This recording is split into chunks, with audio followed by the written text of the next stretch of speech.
سفر کی جانب جا رہے ہیں، امام تو حاکم کی جانب جا رہے ہیں، یہ امام کی گریے کا سبب کیا ہے؟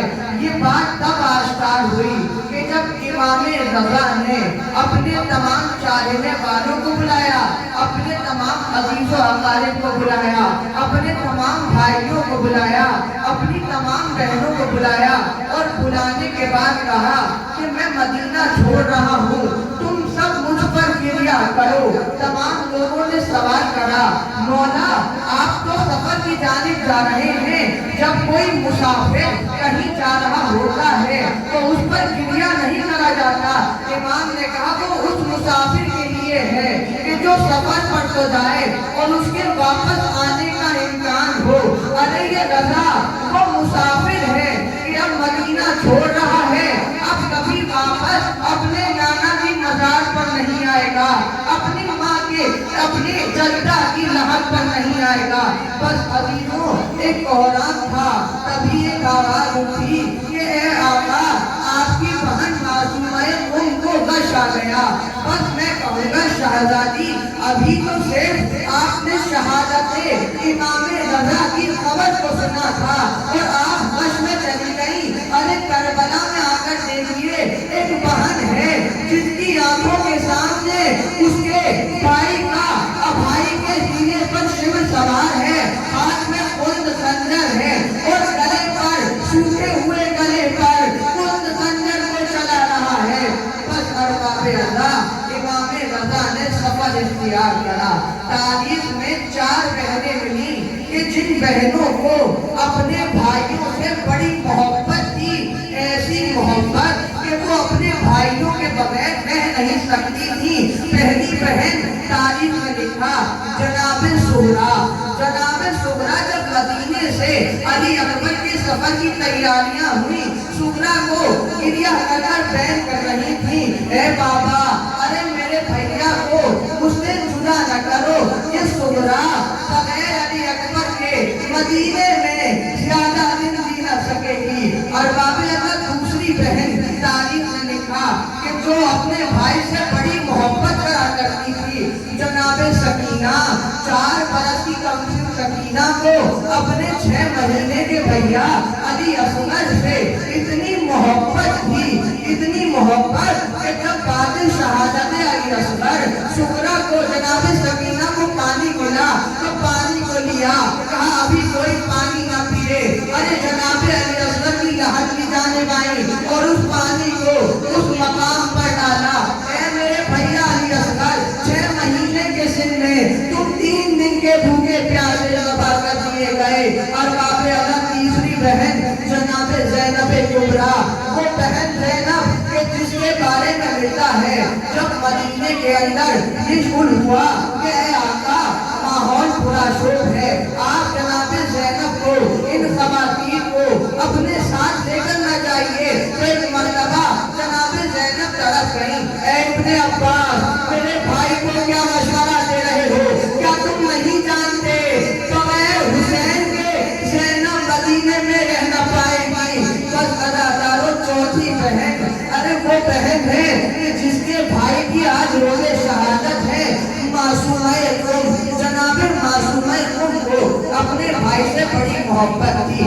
عزیز و امام رضا اپنے سفر کو اختیار کرا۔ امام رضا وہ شخصیت ہے کہ جنہوں نے آغاز عزاداری کرا، عزاداری کو پھیلایا، اور جناب امام رضا سے ملتا ہے ایک مرتبہ دیوبند خزائی امام رضا کے جنگ کے مسائل پڑھ رہا تھا۔ وہ مسائل میں تھا کہ مسائل کا ترجمہ پیش کر رہا ہوں کہ اے شہزادی ذرا بقی سے اٹھیے اور اٹھنے کے بعد کربلا میں آئیے، آ کر دیکھیے کہیں آپ کے گھر کے بچوں کو قتل کرا جا رہا تھا، کہیں قاسم کا لاشا پامال کرا جا رہا تھا، کہیں علی اصغر کے گلے میں تیر ڈال کر تیر مارا جا رہا تھا۔ شہزادی جب آپ تب پر گریا کر چکے تو آخر میں اپنے لال حسین کو دیکھیے، ایک نشیب میں حسین کا جنازہ ہے، کوئی مقام ایسا نہیں جہاں پر تیر نہ ہو، کوئی زخم نہ ہو۔ دیوبل اپنا مرثیہ مکمل کر چکے، امام نے کہا اے دیوبل ٹھہر جاؤ، اس مرثیے